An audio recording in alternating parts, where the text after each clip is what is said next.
Assalamualaikum warahmatullahi wabarakatuh.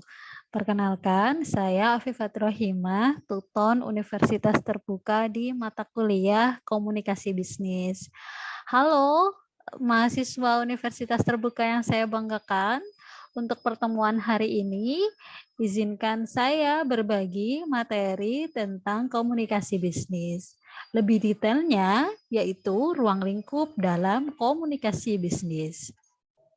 Sebelum kita memasuki materi ruang lingkup komunikasi bisnis, silakan coba kita brainstorming dulu dari materi RBV dari Universitas Terbuka yang sudah tersedia di pustaka.ut.ac.id tentang apa aja sih yang Anda pahami tentang komunikasi bisnis, siapa saja yang terlibat, dan apakah komunikasi bisnis itu hanya untuk keperluan bisnis semata.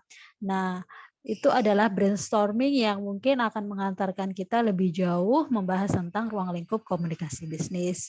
Oke, kita refresh dulu tentang pengertian komunikasi bisnis. Komunikasi bisnis adalah proses berbagi informasi antara orang di dalam dan di luar bisnis. Jadi komunikasi itu terjadi baik di ruang lingkup atau lingkungan komunikasi, baik itu di ruang lingkup komunikasi bisnis maupun di luar, sehingga komunikasi bisnis yang efektif itu sebenarnya tidak hanya berada di kantor ataupun di lembaga-lembaga formal lainnya sebenarnya, karena pada era saat ini, kontemporer saat ini, komunikasi bisnis itu terjadi di mana saja, mengingat pelaksanaan atau implementasi dari aktivitas komunikasi bisnis itu sekarang juga tidak terbatas. Nah, tujuan dari komunikasi bisnis itu adalah untuk meningkatkan praktek bisnis ya dan mengurangi kesalahan. Itu tujuan utamanya. Namun juga sudah kita bahas pada pertemuan sebelumnya bahwa juga ada tujuan-tujuan lain yang menjadi suatu tujuan dari komunikasi bisnis. Jadi bisa dibilang tujuan mendukung kali ya. Oke, kita masuk pada materi ruang lingkup komunikasi bisnisnya dulu. Nah, di dalam komunikasi bisnis terdapat beberapa jenis-jenis komunikasi bisnis, yaitu ada 4. 1, komunikasi bisnis internal dari komunikasi bisnis internal ke atas, yaitu komunikasi bisnis internal ke atas adalah komunikasi yang berasal dari bawahan ke manajer atau individu yang berada di hierarki lebih atasnya. Nah, yang kedua yaitu komunikasi internal ke bawah. Ini berbanding terbalik dengan komunikasi internal ke atas. Jadi kalau dari komunikasi internal ke bawah, itu komunikasi yang dilakukan oleh atasan ke bawahan. Sedangkan kalau internal ke atas, dari bawahan ke atasan. Nah, pada jenis komunikasi bisnis yang ketiga yaitu internal lateral. Apa itu internal lateral? Yaitu karyawan di tempat kerja. Antar karyawan di tempat kerja, artinya sejajar. Komunikasi bisnis itu sejajar. Apakah antar karyawan aja? Tidak. Kalau di sana misalkan ada manajer, ada beberapa manajer. Nah, antar manajer sedang melakukan komunikasi. Berarti mereka juga melakukan komunikasi bisnis yang internal lateral begitu. Nah, yang terakhir yaitu komunikasi eksternal. Nah, kalau ini lebih berhubungan dengan pihak luar. Artinya komunikasi bisnis tidak terjadi antar orang yang berada di lingkup satu kantor atau satu unit, satu lembaga, tapi sudah melibatkan pihak lain, pihak ketiga ya kalau kita sering menyebutnya. Nah, komunikasi eksternal ini biasanya bisa berupa pelanggan, vendor, mitra, stakeholders, atau mungkin pemerintah ya. Pemerintah. Jadi pemerintah juga merupakan bagian dari keberlangsungan bisnis kita sehingga dia masuk pada pihak eksternal yang harusnya juga kita perlu lakukan komunikasi. Nah, selain itu ada juga unsur-unsur komunikasi bisnis. Unsur komunikasi bisnis antara lain ada 5 sebenarnya ya. Sorry, ada 4. Terfokus dengan angka ini kayaknya perlu di delete ini. Oh, sorry, benar ya, ada 5 ya. Oke, yang pertama yaitu tujuan komunikasi. Dalam melakukan komunikasi tentu kita harus punya tujuan gitu. Nggak mungkin kan kita mau komunikasi tapi nggak tahu tujuannya. Otomatis apapun tindakan bertukar pesan yang kita lakukan tidak akan mencapai suatu mufakat ataupun tidak akan mencapai suatu titik pemahaman yang sama. Sehingga tujuan komunikasi itu menjadi hal sangat-sangat penting dalam komunikasi bisnis. Yang kedua adalah pertukaran pikiran. Komunikasi bisnis tidak hanya melulu tentang pertukaran sebuah pesan, tapi juga pertukaran sebuah ide, pikiran, ataupun gagasan. Sehingga di dalam komunikasi muncullah nanti titik yang namanya pemahaman yang biasanya berupa sebuah feedback. Nah, yang ketiga yaitu informasi, gagasan, opini, atau instruksi yang merupakan isi pesan. Jadi opini, pesan, gagasan, informasi itu bagian penting dalam komunikasi bisnis. Kalau tidak ada mereka, apa yang mau kita sampaikan? Tentu kita akan kebingungan apa yang mau aku sampaikan ya. Walaupun komunikasi itu dilakukan baik secara tulis maupun lisan, tetap ketiga hal ini menjadi hal yang sangat penting.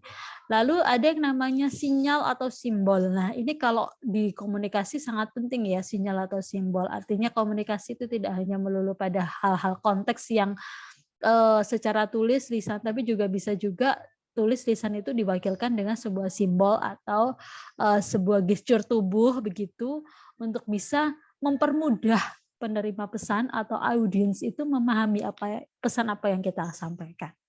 Unsur yang terakhir yaitu saluran personal atau impersonal, dan memperhatikan pencapaian tujuan sebagai akhir. Artinya selain kita memperhatikan apa yang harus kita sampaikan, siapa yang akan menerima pesan kita, tujuannya apa, tapi kita juga harus memikirkan tentang saluran apa yang kita gunakan untuk menyampaikan pesan itu. Via telepon kah, email kah, surat kah, atau mungkin harus disampaikan secara langsung. Nah, itu adalah saluran-saluran dalam komunikasi bisnis. Oke, selanjutnya kita coba refresh dulu ya. Coba deh kita coba kuis gitu ya. Mana sih yang termasuk komunikasi bisnis? Saya punya 4 gambar. Ada gambar saya bilang gambar 1, gambar 2, gambar 3, gambar 4, atau kebalik ya. Nah, mana yang masuk komunikasi bisnis? Semua ini, keempat gambar ini adalah komunikasi bisnis.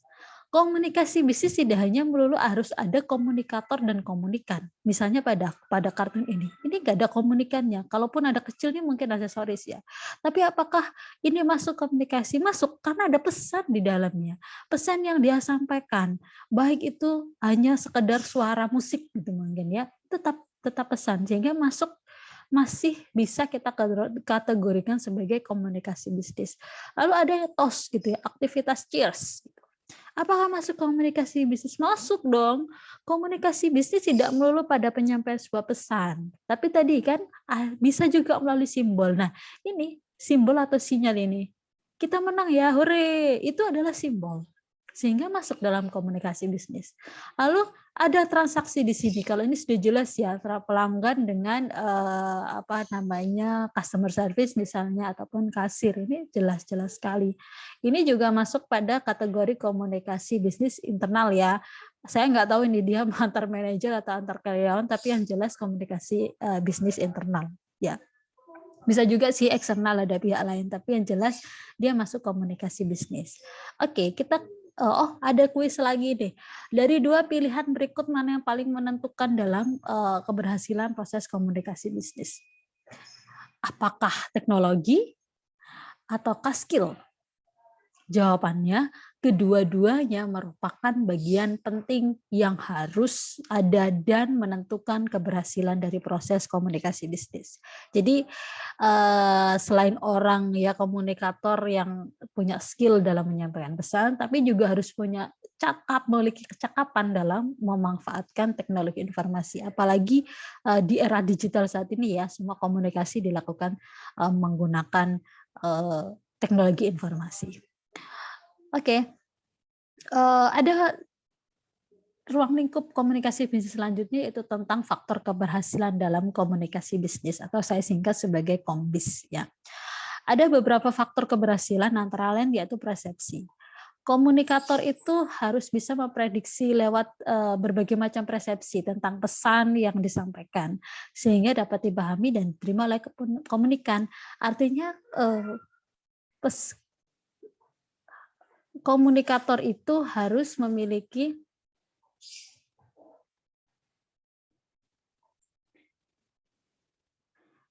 baik, saya lanjutkan. Maaf tadi ada keterkendala sinyal ya. Oke, kita lanjutkan. Tadi kita sampai pada faktor-faktor keberhasilan dalam komunikasi bisnis. Nah, apa yang menjadi faktor keberhasilan pertama? Yang pertama itu tentang persepsi. Jadi antara komunikator dan komunikan harus berada pada persepsi yang sama, pada kepentingan yang sama. Kalau tidak, maka persepsi ini tidak akan terwujud. Yang bos minta misalkan mengerjakan tugas laporan, tapi karyawannya persepsinya laporan apa begitu. Nah, ini kan tentu akan menghambat keberhasilan dari komunikasi bisnis. Yang kedua yaitu keberhasilan penggunaan teknologi informasi dan komunikasi. Ini yang tadi barusan kita singgung tentang kecakapan seorang komunikator dalam menggunakan sebuah atau memanfaatkan teknologi informasi dalam proses komunikasi. Nah, yang ketiga itu kredibilitas. Nggak cuma pasangan ya, antara komunikator dan komunikan juga harus punya kredibilitas, punya kepercayaan. Komunikator ngomong apa, komunikan harus mempercayai. Begitu juga sebaliknya. Kalau tidak seperti itu, maka hal ini akan membahayakan begitu ya, akan muncul persepsi yang salah gitu. Nah, lalu yang terakhir yaitu yang keempat yaitu pengendalian. Pengendalian itu, sorry ini kayaknya kebanyakan ya, terlalu banyak. Oke, pengendalian di sini yang dimaksud adalah komunikator itu harus mampu mengendalikan komunikan. Artinya kadang komunikan tuh kadang kalau diajak ngomong, kadang kurang fokus gitu ya mungkin. Atau sedang ngantuk atau apa. Nah, inikah peran komunikator harus mempunyai skill dalam mengendalikan sebuah proses komunikasi untuk bisa tetap mendapatkan titik keberhasilan yang diharapkan.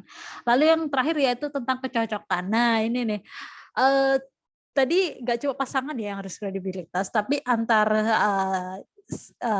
doi gitu ya kalau bahasanya sekarang antar komunikator dan komunikan itu seperti jodoh. Nah, jodoh yang tertakdirkan sehingga selain mereka harus kredibel, mereka juga harus memiliki kecocokan. Nah, kalau tidak maka tentu sebuah komunikasi itu tidak akan berjalan dalam jangka waktu yang panjang. Nah, kadang kita bahkan sering sekali itu munculnya malah miskomunikasi. Sehingga kecocokan itu menjadi faktor penting dalam keberhasilan komunikasi bisnis. Oke, slide terakhir yaitu pentingnya komunikasi bisnis dalam kesuksesan bisnis. Penting ya, penting banget gitu. Komunikasi bisnis, yang pentingnya komunikasi bisnis satu yaitu meningkatkan keterlibatan karyawan. Kalau komunikasi itu terjalin dengan bagus, saya yakin keterlibatan karyawan antara A1, 2, A, B, C, D, karyawan A, B, C, D akan bagus karena komunikasinya bagus gitu. Otomatis persaudaraan kemanusiaannya juga bagus gitu. Kadang-kadang kalau miskom sudah nggak mau nyapa, sudah nggak mau ngapa-ngapain sudah gitu. Yang kedua itu menghilangkan komunikasi yang tidak diperlukan. Kalau kita menyusun dengan bagus komunikasi bisnis, maka dalam proses komunikasi bisnis itu tidak akan terjadi komunikasi yang gelambiar. Gitu. Makanya biasanya para eksekutif, director, manager itu biasanya kalau komunikasi rapat 30 menit selesai ya selesai gitu. Kenapa? Karena mereka menyusun komunikasi itu dengan prinsip komunikasi bisnis. Yang ketiga itu menghilangkan silo komunikasi. Apa tuh silo komunikasi? Silo komunikasi itu suatu keadaan ya, ketika sebuah tim atau departemen berbagi tugas umum tapi berdasarkan pada kekuasaan dan status mereka dari kelompok mereka. Artinya begini, terkadang antar satu divisi itu nggak mau komunikasi, tapi komunikasinya dengan divisi lain. Nah, inilah yang dimaksud dengan silo komunikasi.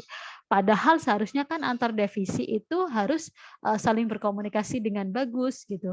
Kalau ada permasalahan antar divisi dulu.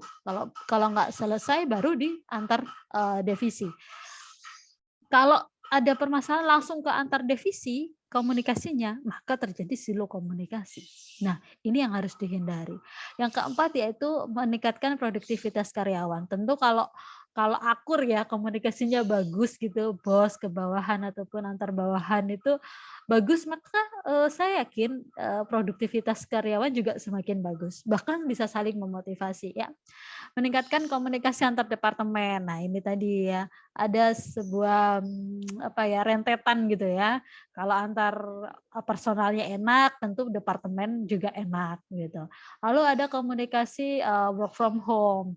Artinya kalau kita menggunakan teknologi kemarin pandemi itu semuanya kan komunikasinya melalui digital, teknologi gitu. Maka kalau komunikasinya bagus, efisien, maka, tentu akan mendukung, WFH kemarin ya.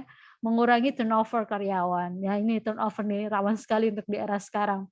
Baru masuk kerja besok keluar gitu. Kadang-kadang seringnya adalah miskomunikasi ya. Yang kedelapan yaitu meningkat upaya berbagi pengetahuan. Dengan komunikasi itu kita bisa, berbagi pengetahuan gitu ya. Meningkatkan kepuasan dan retensi pelanggan, dan yang terakhir yaitu membangun budaya bisnis yang lebih baik. Ini adalah 10 pentingnya komunikasi bisnis dalam kesuksesan bisnis, sehingga ruang lingkup, komunikasi bisnis, dapat dipahami teman-teman semuanya. Oke, terima kasih, telah menyimak video ini. Saya harap mahasiswa mampu memahami ruang lingkup komunikasi bisnis dengan secara, saya harap saya lagi, saya harap mahasiswa dapat memahami ruang lingkup komunikasi bisnis secara konstruktif sehingga dapat mengimplementasikannya pada, kehidupan sehari-hari tentunya ya. Baik, terima kasih atas, telah menonton, semoga bermanfaat. Saya tentu punya salam ya, yaitu salamnya adalah, "Salam Kombis, tetap optimis namun tidak habis." Terima kasih semuanya, tetap semangat belajar, salam belajar. Wassalamualaikum warahmatullahi wabarakatuh. Sampai ketemu di sesi selanjutnya.